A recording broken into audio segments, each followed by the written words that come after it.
Welcome back to New Rockstars. I'm Whitney Van Laningham, and even though this episode mostly consisted of a bunch of groan-inducing wordplay for 7 TV critics that won't even enjoy it, I'm so excited that Season 6 is back. Today, I'm going frame by frame through Season 6, Episode 7 to cover all the details you might have missed previously on Rick and Morty. Let's start with the episode title. Full Meta Jackrick is a play on Stanley Kubrick's 1987 Viet War drama Full Metal Jacket. Like the title implies, this episode goes full meta as it deconstructs the writing pitfalls of overusing self-aware humor. The ep opens up with a recap of what we learned over the course of the first half of the season. The first 2 bullet points are true. Base Beth went downtown on Beth in Episode 3, and Rick managed to fix his portal gun in Episode 6. But Rick realizes that something is weird when he starts seeing bits and pieces of Season 6's opening credits. Now, seasons in the past have opening credits that include a mixture of moments from that season and other scenes that are just for the credits. So fans have been wondering if we were actually going to see Sherlock, Rick, and Watson Morty meeting Jack the Ripper and the other credit adventures all season. It turns out that those scenes really do solely exist in the credits. I'm kind of mad though about missing out on Butter Morty, especially because Rick says that this is the best episode as they fly by. With all the meta layers of this episode though, I think that this joke is a nod to the fact that Rick being turned into a pickle is one of the series' highest rated eps. Rick figures out that something is really wrong when the family finds themselves at Summer's 18th birthday party, where she announces her pregnancy. Jerry remarks that she's just like her mom, referencing Beth's teen pregnancy with Summer. After that, Morty dances in a meatball rainstorm, a reference to Cloudy with a Chance of Meatballs. Next, they flash to a church where Jerry's funeral is being held in the aftermath of a tragic bee sting accident. You can even see the little sting marks on his face in the coffin. This might be a My Girl reference, I don't know. It's a very sad movie. If you haven't seen it, check it out. You'll cry. Macaulay Culkin dies. Also, note that Beth's face is expressionless. Perhaps her muted response to Jerry's death is why she gets sentenced to death later on in the recap spiral. During her execution, the guard places a sponge on the top of her shaved head. Fun fact, in the process of electrical execution, a sponge is dipped in salt water and placed atop the condemned individual's pre-shaved head. This is to provide a better conductor or point of contact for the zap-zap that causes you to take an eternal nap-nap. We can also see Summer holding baby Jerry Jr. at the execution. To snap them out of this spiral, Rick tells Morty to propose to him, and the two are instantly transported to a beautiful seaside cliff wedding. In the front row, on the opposite side of Summer and Beth, you can see Jerry's parents, Leonard and Joyce, and their lover Jacob. On their honeymoon in a chamber that weakens the spiral, Rick and Morty chant "next time on Rick and Morty" to neutralize the previously on toxins from a pesky personified storytelling device named Previously On. After landing back home post-journey through the opening credits, Leon wriggles through a hole in the fourth wall back to the meta layer. Rick makes a distinction that this isn't the same thing as portal travel. The meta layer isn't part of this dimension or even an alternate one. It's an extra-dimensional plane past the fourth wall that separates fictional characters from their viewers. Rick has Morty don a pair of fourth wall glasses, allowing them to see story devices all around them. Basically, these shades are like if the glasses from They Live were hooked up to tvtropes.com. Deus Ex Machina, Latin for God in the Machine, is when a person or thing is introduced to a story suddenly, providing a contrived solution to an unsolvable problem. Chekhov's guns is playwright Anton Chekhov's principle that a writer should make every element of their story count. If a gun is shown in the first act, it has to be fired by the last act. Ironically, this rifle nor the foreshadowed telescope are ever seen again in this episode. Gratuitous violence is pretty self-explanatory, as is action enhancer. A ticking clock is a story device used to ramp up tension. Rick then explains to Morty why this isn't a likable premise for the episode. It's funny when Rick makes a few casual pop culture references here and there, but he doesn't want any of this season 3 moonlighting shit. This is a reference to the late 80s TV series Moonlighting, the detective dramedy that put Bruce Willis on the map. The show was known for breaking the fourth wall, addressing the audience, the show's writers, the network, and even the series itself at times. When these two dudes enter the meta layer, there are too many story device puns floating everywhere you look. It's no wonder these glasses blind Morty the second he steps inside. Writing jokes are literally all over the place. Before Morty takes them off, we see the words narrative threads, escalation, leap of faith,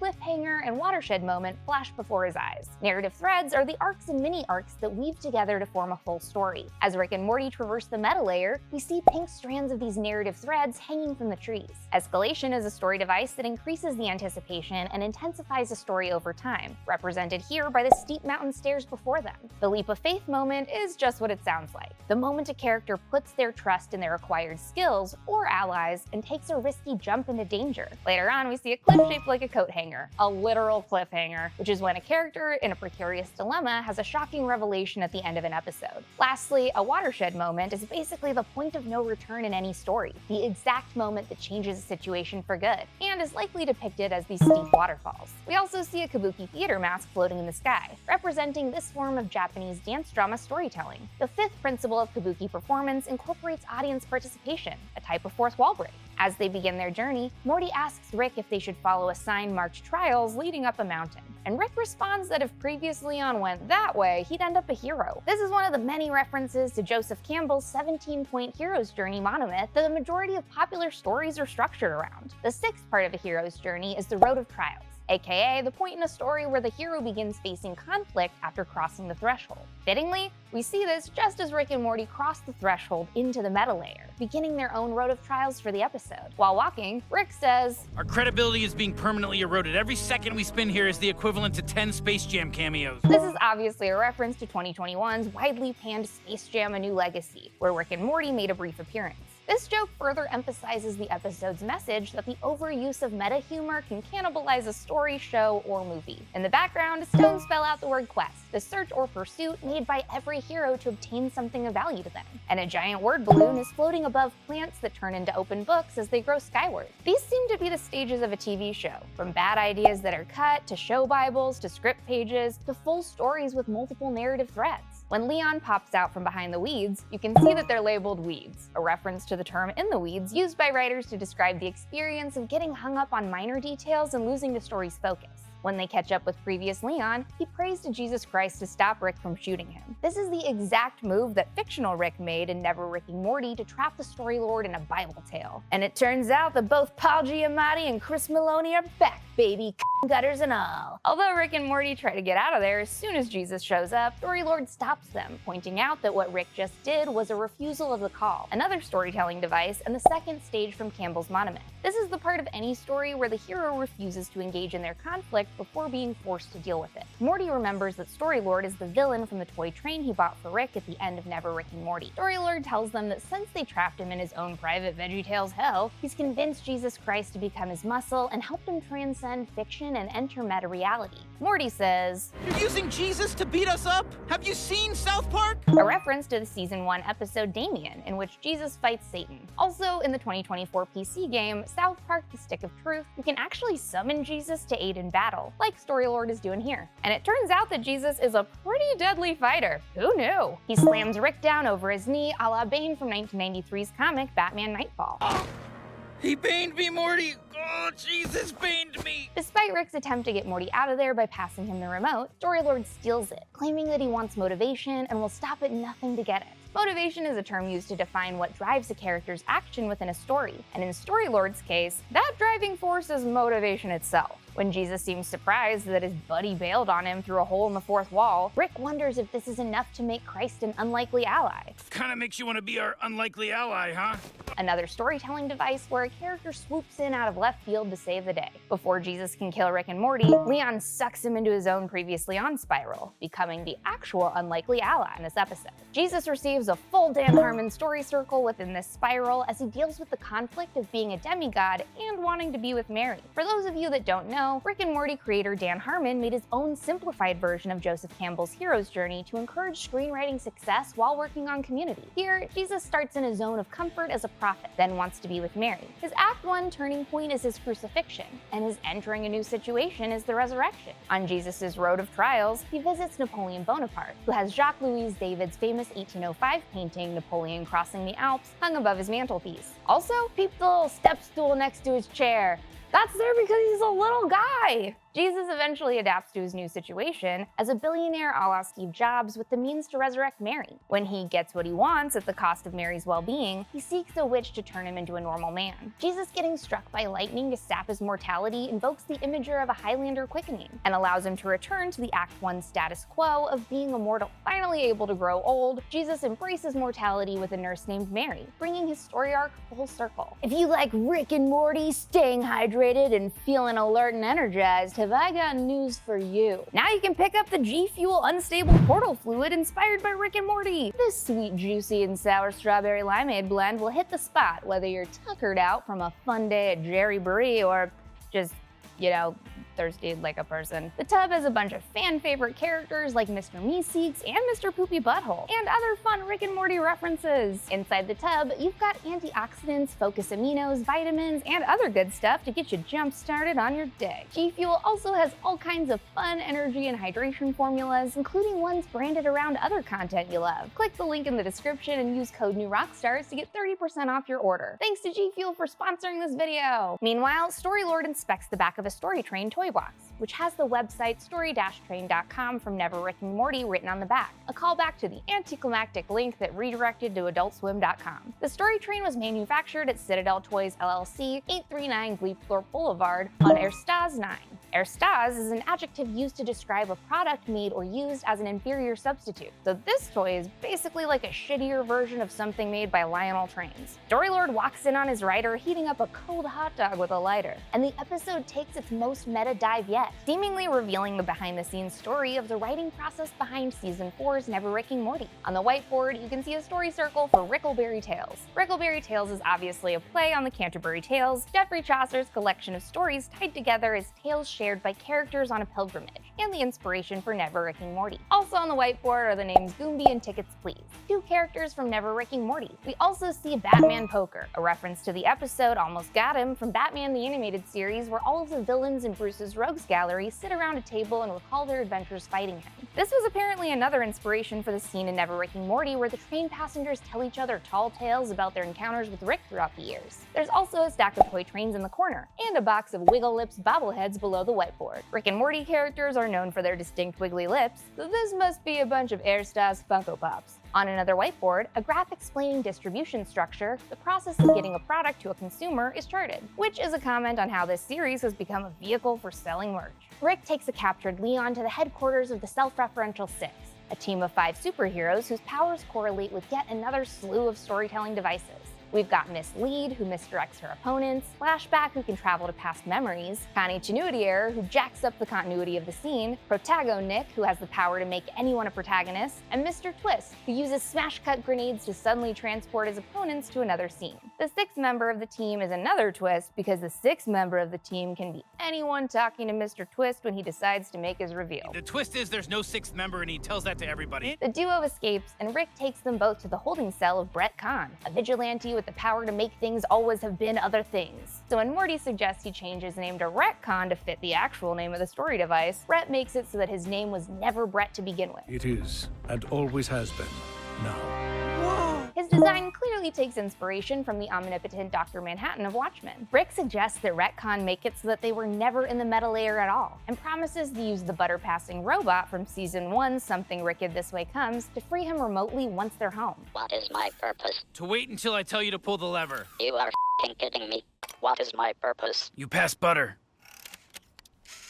Oh my god. But although Retcon doesn't agree to his terms, Rick frees him to help him fight against the SRS. Rhett goes full Scarlet Witch versus the Illuminati on their asses, proving how OP reality warping powers can be. Although they escape, they've been past the fourth wall for so long that Rick and Morty start to fade from reality. Luckily, they're rescued out of the cold by Joseph Campbell himself, voiced by his modern-day equivalent, Dan Harmon. He arrives like a wise old man with soup from the depths of the storm to save them. He tells them that he almost didn't make the soup because his last name is Campbell. Then I thought, stay in the moment, Joe, follow your bliss. Follow your bliss was the philosophy attributed to Campbell after the broadcast of his PBS documentary, The Power of Myth. His concept of monomyth, or one myth, refers to the theory that sees all mythic narratives as variations of a single great story. The gag with Campbell challenging Rick and Morty to name a story without an old soup man is a playful criticism that Campbell's monomyth doesn't actually work for all stories ever told. Inside Campbell's home, there are a bunch more writerly Easter eggs to find, like framed images of the all-seeing eye symbol, a burning book, and H.G. Wells' Invisible Man, as well as the Ouroboros hanging over the doorframe. His Game of Thrones Hall of Faces-esque wall decor is a reference to Campbell's book, The Hero with a Thousand Faces. And later on in the episode, we also see a book titled A Melody of Water and Ember. That's clearly a play on George R.R. Martin's A Song of Ice and Fire. Check out that bottle of whiskey. The label reads, "Writer's Courage, aged in the belly of a whale." which is a reference to stage 5 of the hero's journey. The belly of the whale is the part of a story where a hero must die, metaphorically or literally, to later be reborn. Actually, later on in the episode, we see that his entire house is the belly of the whale. It's shaped like an actual whale, and the interior has a giant rib cage and sternum lining the ceiling. After nearly dying, Rick and Morty have atoned for their transgressions and are ready for growth and rebirth. After finding a mine rich with narrative ore, Rick spends years working on a new device to take them home, during which the highly esteemed Joseph Campbell calls him and his grandson You f***ing Back to the Future ripoffs! To be fair, they 100% are. Their Channel 101 pre-show Genesis forms, Doc and Marty, are air stars Doc Brown and Marty McFly. When it's time to leave, Campbell gives them the note that they should do more classic Season 1 adventures. A note that I'm sure the real writers of the show get all of the goddamn time. I'm so sick of that note. What the does it even mean?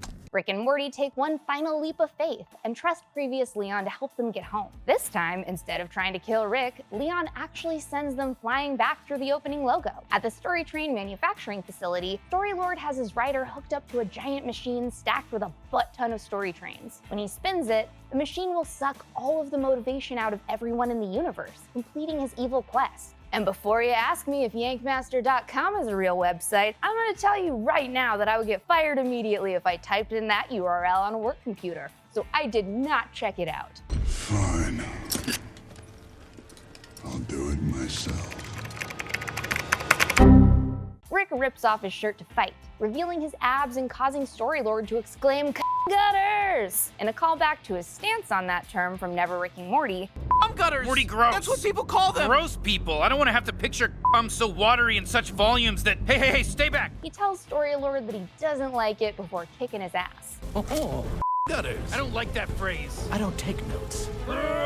Storylord's increased motivation gives him the upper hand on Rick, and he taunts him by asking him to call him the new Mr. Nimbus, a reference to the Namor parody from Season 5's Mort Dinner Rick Andre. When Storylord loses his powers, Rick is able to defeat him by literally punching down, a term that means to abuse or insult someone objectively lesser in some way. Even though he promises to be less inside baseball, Rick hands the writer one of the Airstars Rick dolls with the royal blue hair to smother him with. You have to use this brand new limited edition Rick plush, available only on rick-plush.biz. Supplies are limited. Act now. He did? And by the way, if you actually go to rick-plush.biz, there's a fun webpage this time. The site says that they now make the dolls 50% heavier. You know, to make it easier to smother your enemies with. Joseph Campbell convinces the writer to stop being a writer, and Rick burns the story train machine to the ground. But despite one of the most prolific screenwriting philosophers of all time telling him to quit, the writer takes the advice as a note to going back to basics. Off to the side, you can see Campbell losing his shit. In the real meta sense, this is Joseph Campbell reacting to this very episode, which has a writer insert interacting with a story he wrote, aka this dude grappling with a Storylord. The post-credits scene features Tagman, another story device hero absolutely destroying a bunch of people. An episode tag is a 1 to 5 minute mini act at the end of a show, after the dramatic climax of the episode, but before or even during the end credits, used to show the effects or aftermath of the episode. Rick and Morty usually gives us a post-credit scene, but Tagman is also supposed to represent the trope of wacky characters that show up throughout the show in the tags, like Mr. Poopy Butthole. Hoo-wee, what a cliffhanger. Oh boy, oh my. That's a real crazy ending, huh? This is definitely the most meta episode the show has ever done, so I don't know what you guys think in the comments. Follow me on Instagram and Twitter at Whitney Puppy, follow New Rockstars, subscribe to New Rockstars for more analysis of everything you love, and thanks for watching. Bye!